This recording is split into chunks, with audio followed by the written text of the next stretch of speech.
बिस्मिल्लाहिर्रहमानिर्रहीम अस्सलामु अलैकुम वरहमतुल्लाहि वबरकातुहू। नाज़रीन, आप देख रहे हैं दुनिया मेरे आगे यूट्यूब चैनल और मैं हूं ग़ुलाम नबी मद्दी। इस वीडियो के अंदर है भारत से, चाइना से, इसराइल से और रूस और यूक्रेन की जंग के हवाले से ताज़ा तरीन अपडेट्स हैं, डेवलपमेंट्स हैं, वो आपके सामने रखने जा रहे हैं। नाज़रीन, चीनी वज़ीर ख़ारजा वांग ज़ई ने दौरा किया है भारत का। इससे पहले चीनी वज़ीर ख़ारजा 3 रोज़ा दौरे पर पाकिस्तान के अंदर मौजूद रहे हैं, जहां उन्होंने OIC के खुसूसी इजलास में खुसूसी मेहमान की हैसियत से शमूलियत इख्तियार की थी और पाकिस्तान के अंदर army chief general Qamar Javed Bajwa से, पाकिस्तान के वज़ीर आज़म इमरान खान से और पाकिस्तान के वज़ीर ख़ारजा से और इसी तरह से मुख्तलिफ ममालिक से आए हुए वज़राए ख़ारजा, जिसमें सऊदी अरब के वज़ीर ख़ारजा हैं, उनसे मुलाकात की थी। चीनी वज़ीर ख़ारजा गैर एलानिया दौरे पर अफ़गानिस्तान पहुँचे, जो उनका अफ़गानिस्तान का पहला दौरा था तालिबान हुकूमत आने के बाद। अफ़गान तालिबान ने चीनी वज़ीर ख़ारजा का शानदार इस्तक़बाल किया, यहाँ तक कि अफ़गानिस्तान के अंदर पहली मरतबा किसी गैर मुल्की मेहमान को बेहतरीन प्रोटोकॉल दिया गया, जिसमें अफ़गान तालिबान ने चीनी वज़ीर ख़ारजा वांग ज़ई को प्रोटोकॉल दिया और तालिबान के नायब वज़ीर आज़म मुल्ला अब्दुल गनी बरादर और उनकी काबीना के दीगर वज़रा से चीनी वज़ीर ख़ारजा की मुलाकात हुई। और इसी तरह से चीनी वज़ीर ख़ारजा ने तालिबान के वज़ीर ख़ारजा मौलवी अमीर खान मुत्तकी से भी मुलाकात की। अफ़गान तालिबान को यकीन दहानी कराई कि चाइना तालिबान की हिमायत में खड़ा हुआ है और जो मुश्किलात हैं, जो मसाइल हैं, उनके हल के लिए तालिबान को चाइना सपोर्ट करता रहेगा। और इसी तरह से तालिबान के साथ है नए मुआहिदे, बिलखुसूस है मादनियात को निकालने के मुआहिदे भी आगे लेकर जाने पर भी इत्तेफाक किया। और अगले महीने अप्रैल में जो इंतहाई अहम इजलास शेड्यूल है बीजिंग के अंदर है, उस हवाले से भी तबादला ख्याल हुआ कि तालिबान को तस्लीम किया जाएगा और तालिबान के ऊपर जो लगी पाबंदियां हैं उनको ख़त्म किया जाएगा।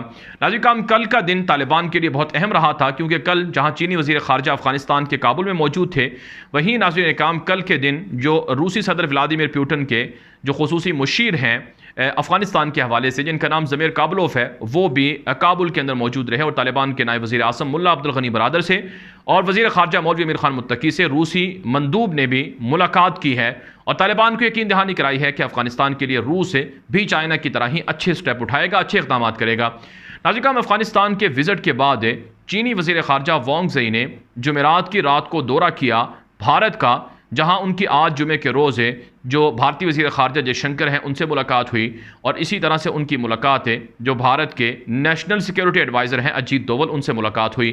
जो आज भारत के साथ चीनी वज़ीर ख़ारजा की भारत के आला हुकाम के साथ मुलाकातें हुई हैं, इसमें नाज़रीन भारतीय मीडिया ये दावा कर रहा है कि भारतीय वज़ीर ख़ारजा जयशंकर ने चीनी वज़ीर ख़ारजा वांग ज़ई को कहा है कि जब तक चाइना भारत के इलाकों से बाहर नहीं निकल जाता, अपनी फ़ौजों को LAC से नहीं निकाल लेता, डिसंगेजमेंट नहीं कर लेता है और लद्दाख के मुख्तलिफ इलाकों से कब्ज़ा नहीं छोड़ देता है, भारत और चाइना के ताल्लुकात अच्छे नहीं हो सकते हैं। भारतीय मीडिया रिपोर्ट कर रहा है कि चीनी वज़ीर ख़ारजा को जो जयशंकर हैं भारतीय वज़ीर ख़ारजा, उन्होंने और नेशनल सिक्योरिटी एडवाइज़र हैं जिनके बारे में कहा जाता है कि वो मोदी का दायां बाजू है और मोदी का राइट हैंड है और पावरफुल नेशनल सिक्योरिटी एडवाइज़र है अजीत डोवल, इन दोनों ने ये पैगाम दिए हैं जो वज़ीर ख़ारजा चीन के थे कि आप हमारी सरहदों से निकल जाएं और आप अपनी फ़ौजों को पीछे निकालें।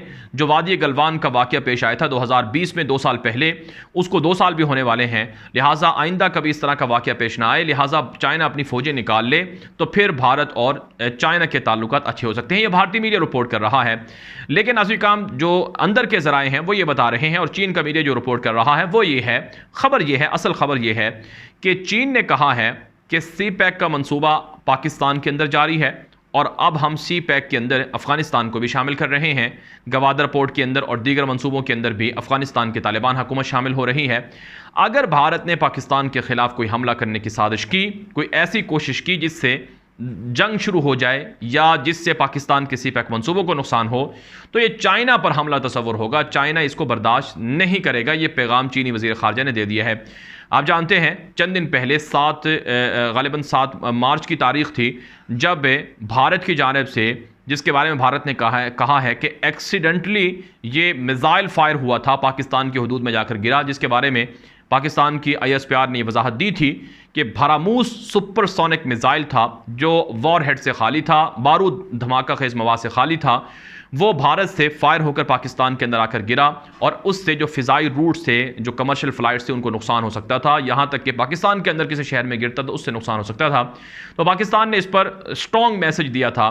तो चाइना के वज़ीर ख़ारजा वांग ज़ई ने यह मामला भारत के सामने रखा है कि आपका एटमी मिज़ाइल को और सुपरसोनिक क्रूज मिसाइल का पाकिस्तान के अंदर फायर करना ये बहुत बड़ा जुर्म है। अगर पाकिस्तान भी अपनी तरफ से जवाबी तौर पर जो एटमी मिसाइल है वो मार देता भारत पर, तो इससे जंग छिड़ सकती थी, नुकसान हो सकता था। लिहाजा भारत इस बात की यकीन दहानी कराए कि पाकिस्तान पर कभी भारत हमला नहीं करेगा, पाकिस्तान के मंसूबों पर भारत साजिश नहीं करेगा। अगर पाकिस्तान के खिलाफ भारत ने ऐसा किया तो फिर चीन के जानिब से इसका रिस्पॉन्ड दिया जाएगा और चीन इसका जवाब देगा, और चीन का जो जवाब होगा फिर भारत को इस पर एतराज़ ना हो। जहां तक नासिर काम ये बात है कि चाइना भारत के इलाकों से निकल जाएगा, ये बात महज बेवकूफ़ बनाने के लिए मोदी हुकूमत के मीडिया ने फैलाई है। ऐसी कोई बात नहीं है। चाइना भारत के 38,000 मुरब्बा किलोमीटर इलाके पर कंट्रोल हासिल कर चुका है। ये भारत के वजीर दिफा का राजनाथ सिंह का पार्लियामेंट के अंदर ऑन द रिकॉर्ड बयान है जो उन्होंने बयान दिया था। और चाइना ये कहते हैं कि ये हमारे इलाके हैं जिन पर हमने अपना कंट्रोल वापस लिए है, और उनके नाम भी चाइना तब्दील कर रहा है। चाइना इतना बेवकूफ़ नहीं है कि अरबों डॉलर लगाकर जदीद तरीन हथियारों को और जदीद तरीन मिसाइलों को भारत के बॉर्डर पर नस्ब करे और फिर उसे निकाल भी ले बगैर किसी फ़ायदे के। और जो फाइबर टेक्नोलॉजी है और जो 5G टेक्नोलॉजी है वहाँ पर इंस्टॉल की जा रही है, और जो जदीद आर्टिफिशियल टेक्नोलॉजी है वहाँ पर इंस्टॉल की जा रही है। तो चाइना इतना अहमक नहीं है कि अपनी टेक्नोलॉजी को भारत से निकाल लेगा, और वो भी भारत के कहने पर, बल्कि ऐसा नहीं है। बल्कि नासिर काम जो सच है, जो हकीकत है वो ये है कि इस वक्त चाइना आलमी सतह पर अपने आप को सुपर पावर बनाने जा रहा है और अपने आप को अमेरिका की जगह पर दुनिया के मुतबादल के तौर पर पेश कर रहा है। और मुआशी गलबा चाइना का पहले ही हो चुका है, यहाँ तक कि भारत के साथ 110 से 115 अरब डॉलर की पिछले साल तिजारत रही है, जिसमें भारत को खसारा ज़्यादा हुआ था। 70-80 अरब डॉलर की चीज़ें भारत चाइना से मंगवाता है। तो भारत समेत दुनिया के कई ममालिक हैं जो चीन के ख़िलाफ़ हैं, लेकिन चीन के साथ मजबूर हैं ताल्लुकात रखने पर। और अब जबकि रूस और यूक्रेन की जंग जारी है, तो इस जंग की वजह से नाज़रीन किराम मामलात यहाँ तक जा पहुँचे हैं कि अमरीका के साथ भारत के ताल्लुकात ख़त्म हो चुके हैं, कशीदा हो चुके हैं, और यूरोप के साथ भारत के ताल्लुकात कशीदा हो चुके हैं। क्योंकि नासिर काम रूस और यूक्रेन की जंग में भारत वाज़ेह तौर पर पाकिस्तान की तरह और चाइना की तरह रूस का साथ दे रहा है, यूक्रेन का और नेटो और अमेरिका का साथ नहीं दे रहा है, जिस पर अमेरिका ने और इसी तरह से यूरोप ने भारत के खिलाफ एक्शन लेने का भी ऐलान कर रखा है। तो यूँ भारत की डिप्लोमेसी में एक बड़ा चेंज आ रहा है कि भारत अब रूस, अमरीका, रूस, चाइना और पाकिस्तान के ब्लॉक में जा रहा है। अगर भारत वाकई पाकिस्तान की तरफ जाना चाहता है तो इसके लिए ज़रूरी होगा फिर भारत को मकबूजा कश्मीर से कब्जा छोड़ना और भारत को मकबूजा कश्मीर से गैर कानूनी इक़दामात को ख़त्म करना, और जो गैर कानूनी मंसूबे शुरू किए हैं उनको भारत ख़त्म करे मकबूजा कश्मीर के अंदर। यह बहुत ज़रूरी होगा, वरना पाकिस्तान किसी भी सूरत भारत के साथ बातचीत करने के लिए तैयार नहीं है। जैसा कि पाकिस्तान के वज़ीर आज़म इमरान खान ने आज भी एक जलसे से खिताब के दौरान यह बात कही है कि भारत के साथ हम दोस्ती कर सकते हैं, लेकिन तब जब भारत आर्टिकल जो 370 है, जिसे 2019 के अंदर 5 अगस्त को लागू किया गया था, जिसमें कश्मीरियों की शनाख्त मिटाई गई है, उस फैसले को वापस ले, कश्मीरियों की शनाख्त बहाल करे, डोमिसाइल को ख़त्म करे, हिंदुओं को बसाना बंद करे, तब जाकर पाकिस्तान ताल्लुकात भारत से अच्छे कर सकता है, वरना नहीं होंगे। तो भारत नासिर काम चीनी वज़ीर ख़ारजा वांग ज़ई ने भारत को वाज़ेह तौर पर पैगाम दिया है कि भारत फैसला करे अपने मुस्तक़बिल का कि वो पाकिस्तान और चाइना और रशिया के ब्लॉक में है या फिर वो अमरीका और उनके इत्तेहादियों के साथ मिलकर साजिशें कर रहा है। अगर साउथ चाइना सी के अंदर ताइवान और चीन को लड़ाने की जो अमरीकी साजिश है, मुहिम है, इसके अंदर भारत भी इन्वॉल्व हुआ तो भारत को इसकी सजा भुगतना पड़ेगी। नाज़रीन काम खबरें ये हैं कि चीनी वज़ीर ख़ारजा वांग ज़ई इससे भारत के दौरे के बाद नेपाल की विजिट पर पहुंचे हैं, जहां पर उनकी नेपाल के आला हुकाम से मुलाकातें हो रही हैं। जो रीजनल कंट्रीज़ हैं, जो इलाकाई ममालिक हैं, इनको इत्तेहाद में जोड़ रहा है चाइना, ताकि दुनिया के अंदर एक ताकतवर मुल्क बनकर उभरे और दुनिया के अंदर अपने आप का जो वर्ल्ड ऑर्डर है उसका ऐलान करे, और दुनिया के साथ जो दुनिया के अंदर जो अमेरिका की, यूरोप की बादशाहत है उसे ख़त्म कर दे। इस सिलसिले में चाइना के वज़ीर ख़ारजा का ये दौरा मुख्तलिफ मुल्कों का सामने आ रहा है। जहाँ तक नासिर काम रूस और यूक्रेन की जंग की बात है, उस पर बात कर लेते हैं। रूस और यूक्रेन की जंग को 1 माह हो चुका है, जंग ख़त्म होने का नाम नहीं ले रही है। यूक्रेन मुकम्मल तौर पर तबाह हो चुका है। यूक्रेन के दारुल हुकूमत कीव के ऊपर रूस का कब्ज़ा हो रहा है। रूस ने अगरचे ये बात तस्दीक की है, तस्लीम की है कि हमारे फ़ौजी मारे गए हैं, हमारे फ़ौजियों का नुकसान हुआ है, लेकिन रूस ये बात भी मानता है कि हमें तवक्को से बढ़कर जो कामयाबी है वो मिली है और हम जल्द पूरे यूक्रेन पर कब्जा कर लेंगे। अब नेटो और अमेरिका और उनके इत्तेहादी ये कहते हैं कि हम इतने पहले मुत्तहिद नहीं थे जितने कि अब हैं, रूस के खिलाफ पाबंदियां लगाएंगे, रूस को मजीद तोड़ेंगे। और यूक्रेन के सदर ज़ेलेंस्की कहते हैं कि अगर नेटो, अमेरिका, ये सारे मुल्क मिलकर हमें 1% फ़ौजी, 1% असलहा दे दें तो हम रूस को हरा सकते हैं, लेकिन असलहा उनको नहीं मिल रहा है, फ़ौजें उनको नहीं मिल रही हैं। गैर मुल्की जंगजू यूक्रेन के साथ भी मिलकर लड़ रहे हैं और रूस के साथ भी मिलकर लड़ रहे हैं। तो ये जंग अभी तक जारी है। इस जंग के अंदर मजमूई तौर पर नाज़िर-ए-किराम 60,000 के करीब लोग मारे गए हैं, ज़ख्मी हुए हैं और इसके अंदर अरबों डॉलर का नुकसान हो चुका है। 80 लाख के करीब लोग मुहाजिर हो चुके हैं, दरबदर हो चुके हैं। और इस जंग को रुकवाने के लिए आज तैयब उर्दवान ने यह बयान दिया है कि मैं कोशिश कर रहा हूँ कि रूस को और यूक्रेन को एक साथ मेज़ पर बिठाया जाए, दोनों के सरबराहों को बिठाया जाए और उनके दरमियान मुलाकात करवा के मामले को इफ़हाम व तफ़हीम मुज़ाकरात से हल किया जाए। लेकिन नाज़िर-ए-किराम रूस की जानिब से कुछ शराइत रखी गई हैं कि रूस ये कहता है कि जब तक ये शराइतें यूक्रेन पूरी नहीं करेगा तब तक हम ये जंग रोकने के लिए तैयार नहीं हैं। नाज़िर-ए-किराम रूस की बुनियादी शर्त यह है कि यूक्रेन अपने आप को नेटो से, यूरोप से अलहदा कर ले और कभी भी आइंदा नेटो और यूरोप में शामिल होने की कोशिश ना करे।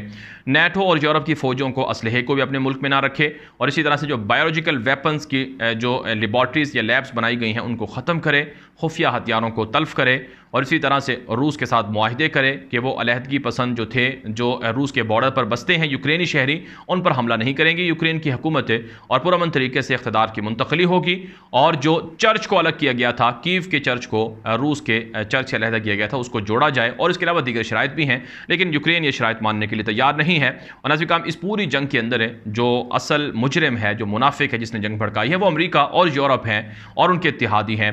इस जंग के अंदर आलमी सतह पर नाज़िर-ए-किराम कहत आ रहा है। फ्रांस के सदर इमानुएल मैक्रोन ने खुद बयान दिया है कि दुनिया के अंदर ग़िज़ाई किल्लत हो रही है, महंगाई, बेरोज़गारी बढ़ रही है।